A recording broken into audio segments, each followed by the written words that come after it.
Okay, hi, how's it going? Yeah, just coming out for water. But I just did a little opening video of me doing some recordings. Recordings for my friend Andrea, who's an amazing violinist over in Calgary. She asked me to, for this really interesting piece she's doing, not a piece, but a show, I guess you call it a show, with a bunch of different people and Cree people, I think. And anyway, she asked if she could use this these wind and grass sounds that I did in southern Alberta near Pincher Creek. Quite a while ago now, and she asked if she could use them again. Of course, I said sure. Anyway, but then I also said, listen, and she talked about we were writing each other an email. So anyway, she talked about, you know, getting water sounds and stuff, and so I said, hey, I'm right by a lot of water, especially this time of year. Anyway, I said, hey, why don't I try doing some water recordings, and if you can use them, then use them as you wish. So yesterday I did there's a little stream that just runs during the rainy season. I did one there, then the main stream that's right by the house that runs all year round. And right now it's pretty high. I mean, it gets really high after a storm, of course, but even on your daily basis, it's still higher than, say, the cool season. Anyway, yeah, and so right now, I was just up getting water in this, like I do every week, for how long? Geez, 7 years? Is it 7 years? 8? Maybe 7, I don't know. Anyway, quite a while. Long enough I can't remember when I started. I'm here almost 8 years now. Yeah, so I thought, oh, there's some really nice sounds by the water, because the spring comes out and right now it's overflowing, so it's like a tinkly water, but also, because I'm right up in the forest here, there's lots of, as you can hear, I'm sure, lots of insect sounds, and the bird sounds are in there too, although the insect sounds are the dominant sounds at the moment, you know. And, oh yeah. Beautiful. And it's sunny. Look how sunny it is. Well, we're expecting being hit by that storm that's just landed in Vietnam. I don't know. It's hard to say. By the time it gets over here, it's always lost a lot of power, but you never know, right? I think how it looks now, even in Vietnam, I was checking on Earth Null School, and the wind speeds on the coast area, I think it's hitting around Da Nang, you know, and I think it's pretty, I mean, it's windy, but it's not crazy, you know. It's like 50, 30, 40, 50, 55 kilometers an hour, it looks like. Anyway, but we'll see reports come in. But built up power over the South China Sea. It hit the northern island in the Philippines first, and anyway, whatever. We'll see what happens. That's probably going to come in Friday, just the very day that I go into the city to see my mom and go to kendo and stuff. But sometimes on a Monday, because I go in for kendo on Monday and I come back that night.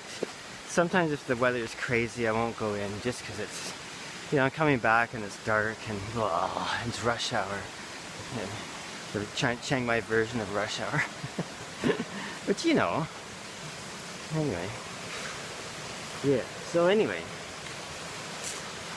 Great. That's that, the recording. Now I'm heading back.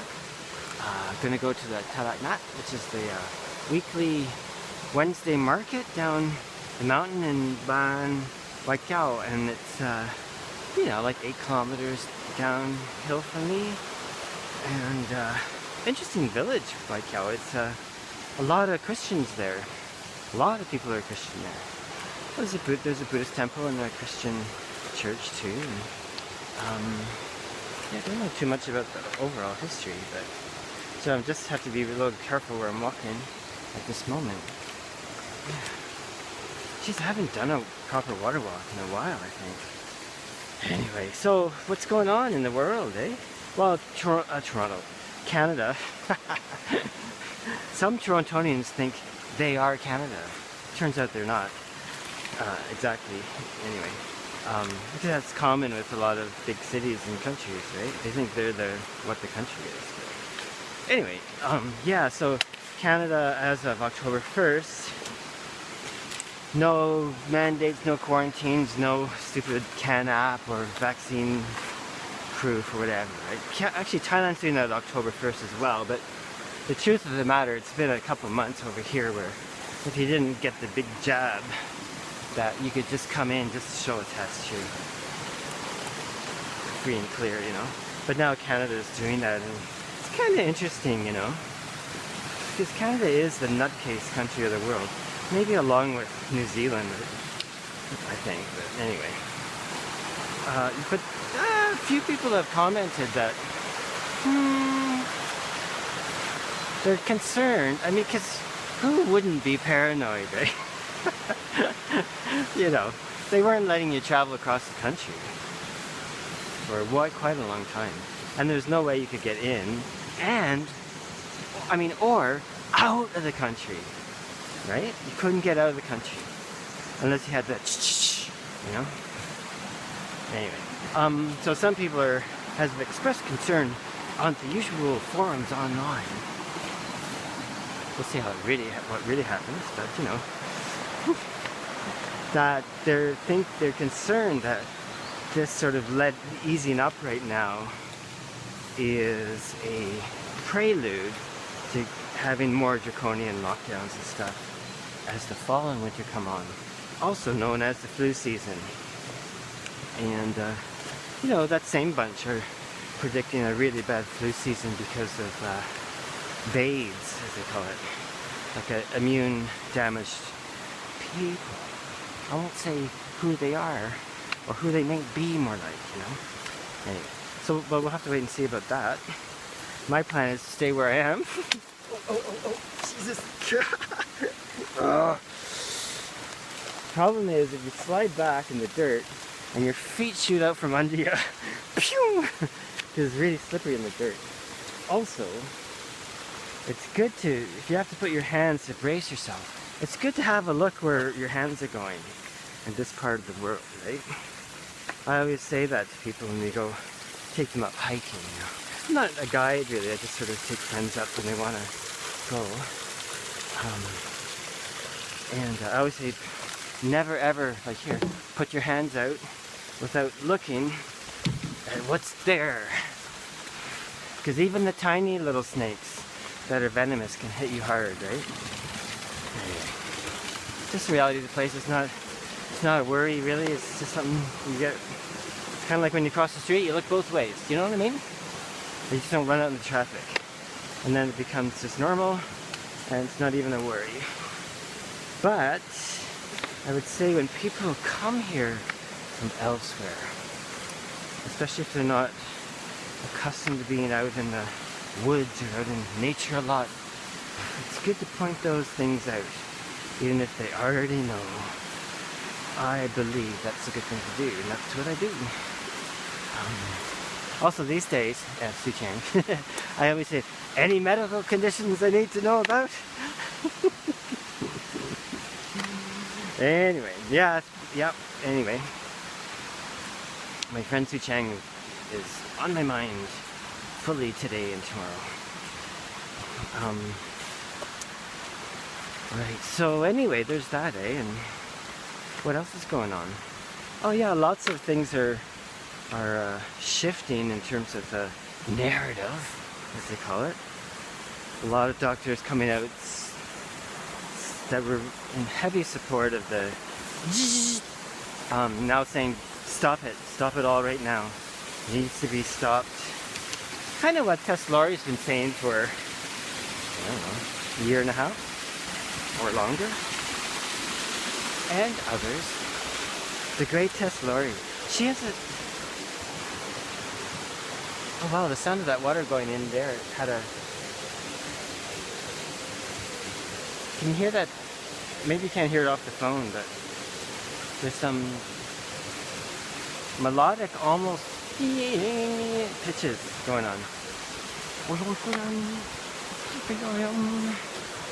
Anyway, yeah, I might as well just talk this through. We're almost at the end of the trail part. From the trail, I would take another kilometer down on the little road that runs from the village to where I live. And some construction going on, so you're going to hear some saws going right now, etc., etc.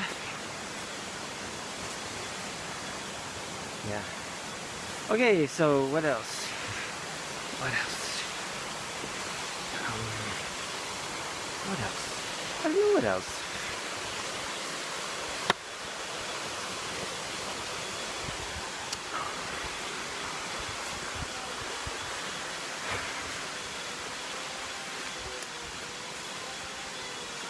I guess I'm finished. I'm all talked out. Let's flip it so you can see. Yeah, you can hear the beautiful sound of the saw. Or it actually might be a planer. I think it's a planer. I think so.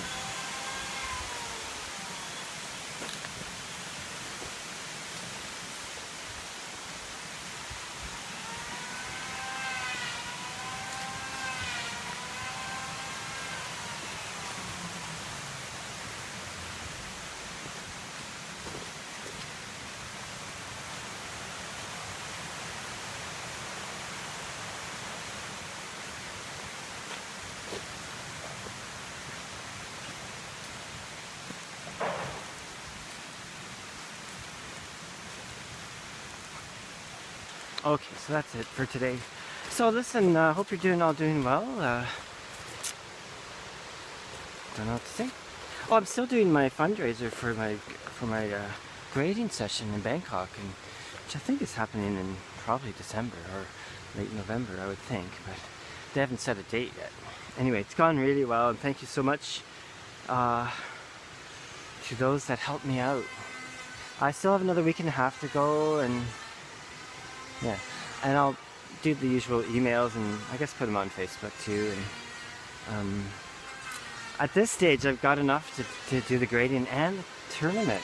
Here I am, like almost 5 years from 70. I'm gonna go on the tournament. Sure, why the hell not? I love to get destroyed by 30-year-olds. Anyway, it's super fun. Anyway, I love doing them. Yeah, so I got enough to do all that, so that's so great. So grateful. It's been I was hoping not to have to do the fundraiser this year, but anyway, just I only sold one guitar this year, and anyway, won't go into it.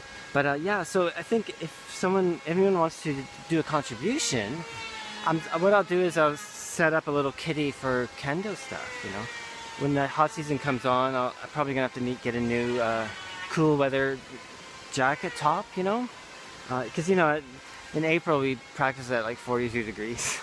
No air conditioning. It's actually, anyway, it's what it is really. And also, you know, I'll put money aside to maybe pay for gas for going into the city twice a week, you know, all that kind of stuff. I'll just make a kitty for kendo, and would really help me keep going. And but anyway, no worries, right? I don't want anyone to give me anything. I don't want anyone to stretch themselves too thin, of course. It goes without saying, but anyway, yeah, so if you want it, you can, and it'll be put to good use. Anyway, Alapushan, see you on the flip side.